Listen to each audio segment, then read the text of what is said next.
பாய் இன்னைக்கான டாபிக் வசியத்தை பத்தி தான். வசியத்துல உள்ளுக்கு மருந்து கொடுத்து வசியம் பண்ணலாம் அப்படின்னு சொல்றாங்களே, அந்த மாதிரி மருந்து வச்சு வசியம் பண்ண முடியுமா? வசிய தன்மை கூடிய மூலிகை தன்மை கூடிய மருந்து கொடுக்கணும். சும்மானா ஏதோ கலந்து கலர் கலராக டப்பா, சில பேர்லாம் வச்சுருக்காங்க டப்பா கலர் கலராக, இந்த மாதிரிலாம் கிடையாது.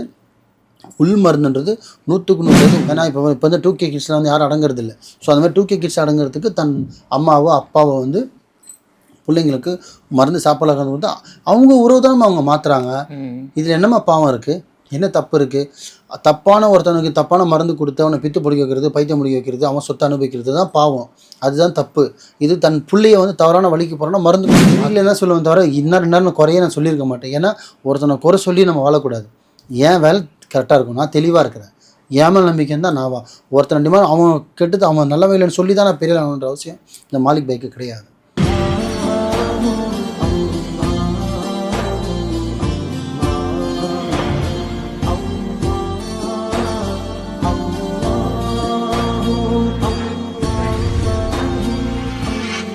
மரிஜின் மனையர்கள் அனைவருக்கும் அன்பான வணக்கங்கள். புயல் காவாங்கரை ட்ரிப்ளம் டவர்ஸ்ல இருக்கக்கூடிய மாலிக் பாய் அவர்களை தான் சந்திக்க வந்திருக்கோம். வணக்கம் பாய். வணக்கம்மா.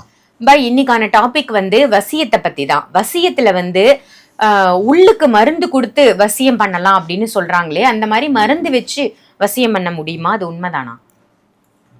இதுதான் நல்லா கேட்டிங்கம்மா. இப்போ மக்களுக்கு இது நிறைய பெண்களுக்கு தேவையான ஒரு விஷயம்.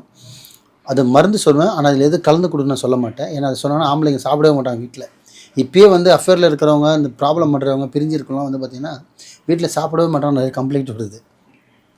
ஏன்னா நிறைய பேர் நிறைய வீடியோஸ் போடுறாங்க இல்லையா, தப்பான ஒரு ஜட்ஜ்மெண்ட் சொல்லி தப்பான விஷயம் சொல்லி மக்களை அந்த ஒரு இதில் வச்சுக்கிறாங்க.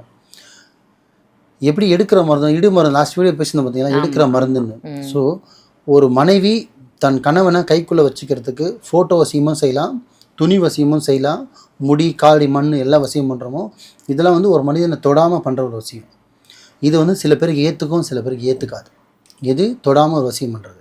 ஆனால் உள் மருந்துன்றது பார்த்திங்கன்னா உணவில் கலந்து கொடுக்குறது.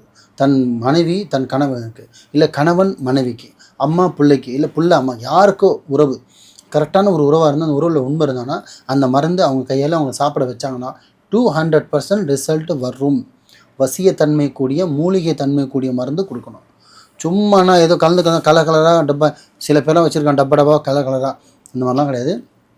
உள் மருந்துன்றது 100க்கு 100% உண்மை. என்னென்னா சில பிளட்டில் சர்க்குலேஷன் ஆகி வேலை செய்கிறதுக்கு லேட்டாகும். சில பேருக்கு டக்குன்னு மருந்து வேலை செய்யும். சில பேருக்கு ஒரே மாதத்தில் வேலை செய்யும், சில பேருக்கு 2 மாதத்தில் வேலை செய்யும், சில பேருக்கு 3-4 மாதம் எடுக்கும். ஆனால் வேலை செய்யும். ஆனால் மருந்து சாப்பிட வைக்கணும். ஏன்னா இப்போ தொட முடியாதவங்களுக்கு, தூரமாக இருக்கிறவங்களுக்குலாம் பார்த்திங்கன்னா நான் ஃபோட்டோ மூலிமா துணி மூலியமாகவும் செஞ்சுருவேன். இப்போ கடல் தாண்டி இருக்கிறவங்களுக்கு ஃபோட்டோவே போதும், ஈஸியாக பண்ணிடலாம். பேர், டேட் ஆஃப் பர்த், ஃபோட்டோ தான் போதும், பண்ணிடலாம். இப்போ தொட முடியும் போய் கீழே தான் இருக்காங்க, கூட தான் இருக்காங்க, கிட்ட தான் இருக்காங்க போய் நான் கொடுத்தா சாப்பிடுவாங்கன்னா 100% டேரெக்டாக சாப்பிட வைக்கிறதுல போயிடலாம். ஏன்னா ஃபோட்டோ வச்சு வர வச்சு கூட நான் நெக்ஸ்ட்டு பார்த்திங்கன்னா இது தான் பண்ணணும். ஏன்னா இது பார்த்திங்கன்னா இயற்கை காற்று நம்ம பக்கமே வீசிட்டு இருக்காது. டக்குன்னு கொஞ்சம் கர்கநிலை மாறும்போது, டைம் மாறும்போது அது இந்த வசியம் கலைஞ்சிரும். ஆனால் இது அப்படி கிடையாது. மருந்து ஒன்ஸோ உள்ளே கொடுத்துட்டோன்னா 5 வருஷம் 10 வருஷம் ஆமாம் சாமி போடுவான். ஸோ மருந்து கொடுப்பது உண்மையாக பொய்யானா 100க்கு 100% உண்மை, அதில் மாற்றமே இல்லை. 100% கொடுக்கலாம். நான் கொடுக்குற மருந்து சிட்டு மாதிரி வேலை செய்யும். ஆனால் நீ கரெக்டான மருந்து கொடுக்கணும். ஏதோ சும்மா கலகலாக கொடுத்துட்ருக்காங்க, அதெல்லாம் எல்லாமே பொய், அதெல்லாம் நிஜம் கிடையாது. கொடுத்தாலும் வேலை செய்யாது. இப்போ நீங்கள் கொடுக்குற மருந்து சைடு எஃபெக்ட் வராது, எந்த சைடு எஃபெக்ட். ஏன்னா நான் கொடுக்குறது நல்லதுக்கு தானே செய்கிறேன். மருந்திலே உள் மருந்து பித்து மருந்து இருக்குது. இப்போ இடு மருந்து எடுக்கிறோம் தெரியுமா, எடுக்க முடியாத இடு மருந்து எடுக்கிறோம் பாருங்க, அதுக்கு பித்து மருந்துன்னு. என்ன பித்து மருந்துன்னா செய்வனை செய்கிறதுக்கு உள்ள மருந்து வைப்பாங்க. செய்வன் என்ன அர்த்தம்? இப்போ செய்வன் கை கால் விளங்காமல் வைக்கிறது, வீட்டில் ஏவல் வச்சு சூனியம் பண்ணுறோம் இல்லையா, அந்த மாதிரி ஒருத்தனை பித்து பிடிக்க வைக்கிறதுக்கு உள் மருந்து வைப்பாங்க. அது உள்ளே பார்த்தீங்கன்னா வேறு முளைக்கும். அதுதான் பித்து பிடிக்க வைக்கிறது, மைண்டை மாற வைக்கிறது, யாருன்னு தெரில, பழசெல்லாம் மறக்கிறது, தன் மனைவியை மறக்கிறது, தன் தொழிலை மறக்கிறது, ஒன்றுமே இல்லை, 0 ஆகி லாஸ்ட்டில் நிராத பண்ண நின்றுவான். அது பித்து மருந்து. இது பித்து மருந்து இந்த மாலிக் போயிட்ட கிடையாது. அது வச்சுருந்தா கூட ஈஸியாக நான் எடுத்து விட்ருவேன். எனக்கு நல்லது மட்டும்தான். எனக்கு கணவன் மனைவி, லவ்வர்ஸு, ஹஸ்பண்ட் ஒய்ஃப் ரிலேஷன்ஷிப்பில் இருக்கிறவங்களுக்கு இந்த மருந்து வசிய மருந்து. தன் வசியத்தை தன் கணவனை கைக்குள்ளே வச்சுக்கிறதுக்கு கொடுக்குறது ஒரு வசிய மருந்து. வசிய மை மாதிரி வசிய மருந்து. அதே மாதிரி தான் பிள்ளைக்கு பையன் அடங்க மாட்டான், அம்மா அப்பா பேச்சை கேட்கணும்னா கொடுக்கலாம். ஏன்னா இப்போ 2K கிட்ஸ்லாம் யாரும் அடங்குறது இல்லை. ஸோ அந்த மாதிரி 2K கிட்ஸ் அடங்குறதுக்கு தன் அம்மாவோ அப்பாவோ பிள்ளைங்களுக்கு மருந்து சாப்பிடலாம் கொடுத்து அவங்க உறவு தான் அவங்க மாற்றுறாங்க. இதில் என்னம்மா பாவம் இருக்குது? என்ன தப்பு இருக்குது? தப்பான ஒருத்தனுக்கு தப்பான மருந்து கொடுத்து அவனை பித்து பிடிக்க வைக்கிறது, பைத்தியம் பிடிக்க வைக்கிறது, அவன் சொத்தை அனுபவிக்கிறது தான் பாவம். அதுதான் தப்பு. இது தன் பிள்ளைய வந்து தவறான வழிக்கு போகிறோன்னா மருந்து கொடுத்து மாற்று, மை தடவி மாற்று. நீ உன் பேச்சு தான் கேட்க மாட்டான், அட்லீஸ்ட் வசியத்தெல்லாம் மாற்று. என்ன தப்புன்ற? ஒட்டிங்கன்னா ஜெயிலு கேஸு கோர்ட்டு கேஸுன்னு போய்ட்டு லைஃபே ஸ்பாயில் ஆகிடுது அவனுக்கு தான். ஏதோ வசியம் பண்ணியாவது மாற்றிக்கோ. நம்பிக்கையில் உட்காந்து தான் நீ லாஸ்ட் உன் பிள்ளைய விட்டுட்டு தான் நீ உட்காந்துட்டு இருக்கணும். எதனா ஒன்று பண்ணி உன் கணவனை மாற்று, மனைவியை மாற்றுங்க, தன் பிள்ளையை மாற்றுங்க, தன் பெண்ணை மாற்றுங்க. உன் பொண்ணு லவ் பண்ணுறாலாம் மருந்து கொடுத்து மாற்று, பையன் லவ் பண்ணுறானா மருந்து கொடுத்து மாற்று, வசியம் பண்ணி மாற்று. என்ன கெடுத்ததுன்றேன் நான். விட்டு போனதுக்கப்புறம் தையலில் கவிச்சு நீ தானே உட்கார போகிறேன். பூமமான தான் கப்பல் ஏற போகுது. அந்த பொண்ணுக்கு என்ன ஆக போகுது? ஜாலியாக வாழ போகுது. ஓடுறதுக்கு முன்னாடி அசிங்கம் பார்க்காம, மானத்துக்கு பார்க்காம, வெக்கத்தை பார்க்காம இறங்கி வேலைப்பாடு செஞ்சு வசியம் பண்ணி தன் பொண்ணை கையில் வச்சுக்கோ. ஓடாத மாதிரி தன் பையனை கையில் வச்சுக்கோ. தவறான வழிக்கு போகிறேன்னா, கஞ்சா அடிக்கிறேன்னா, சரக்கு அடிக்கிறேன்னா, தம் அடிக்கிறேன்னா மாற்று. என்ன தப்புன்னு கேட்குறேன். தன் புள்ளி தான் நான் மாற்றுறேன், பாவம் இல்லைல்ல. ஸோ உள் மருந்து கொடுப்பது நிஜம், அதில் ரிசல்ட் வரும். ஆனால் அது யார்கிட்ட வாங்கி கொடுக்குறோம் தான் ஒரு விஷயம்.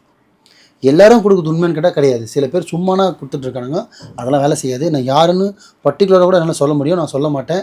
ஏன்னா அது நல்லதுக்கு இல்லை. இந்த மாளிகை போய் எல்லா வீடியோலையும் கேள்விப்பட்டு பார்த்துருப்பீங்க. ஒருத்தனோட குறை சொல்ல மாட்டேன், சரியில்லைன்னா சொல்லுவேன் தவிர இன்னும் குறைய நான் சொல்லியிருக்க மாட்டேன். ஏன்னா ஒருத்தனை குறை சொல்லி நம்ம வாழக்கூடாது. ஏன் வேலை கரெக்டாக இருக்கும், நான் தெளிவாக இருக்கிறேன். ஏமல் நம்பிக்கைன்னு தான் நான் ஒருத்தன் டிமாண்ட் அவன் கெட்டது அவன் நல்ல வேலைன்னு சொல்லி தான் நான் பெரிய ஆகணுன்ற அவசியம் இந்த மாலிக் பைக்கு கிடையாது. நான் ஆல்ரெடி இறைவனோட அருளால் நல்லா இருக்கேன், எந்த குறையும் இல்லாமல் இருக்கேன். இதே மாதிரி எப்பவும் வாழவும் நல்லா இருப்பேன், இருக்க போகிறேன். ஸோ நல்லதே நினைங்க, நல்லதே செய்யுங்க. தன் கணவனோ மனைவியோ மருந்து கொடுத்து கூட நீங்கள் கைக்குள்ளே வச்சுக்கிங்க. வரும் முன் காப்போம்ன்ற வார்த்தை எதுக்காகனா, இந்த மாதிரி தவறான விஷயத்துக்கு போகாமல் கைக்குள்ளே வச்சுக்கிறதால எந்த மருந்து கொடுத்தாலும் ஒன்றாகாது. ஆனால் யார்கிட்ட மருந்து வாங்கி கொடுக்கணும், ஒரு கரெக்டான விஷயத்த பார்த்து ஏற்கனவே பண்ணவங்களான்னு கேட்டு தெரிஞ்சுட்டு வாங்கி கொடுங்க, நல்ல ரிசல்ட் வரும். ஸோ நல்லதே நினைங்க, நல்லதே செய்யுங்க, நல்லதே நடக்கும் இன்ஷா அல்லாஹ். சூப்பர் பாய். வசியம் மருந்து கொடுத்து கூட வசியம் பண்ணலாம் அப்படின்னு சொல்லி ஒரு கிளாரிட்டியான பதிலாக சொல்லியிருக்கீங்க. நன்றி பாய். நன்றிம்மா.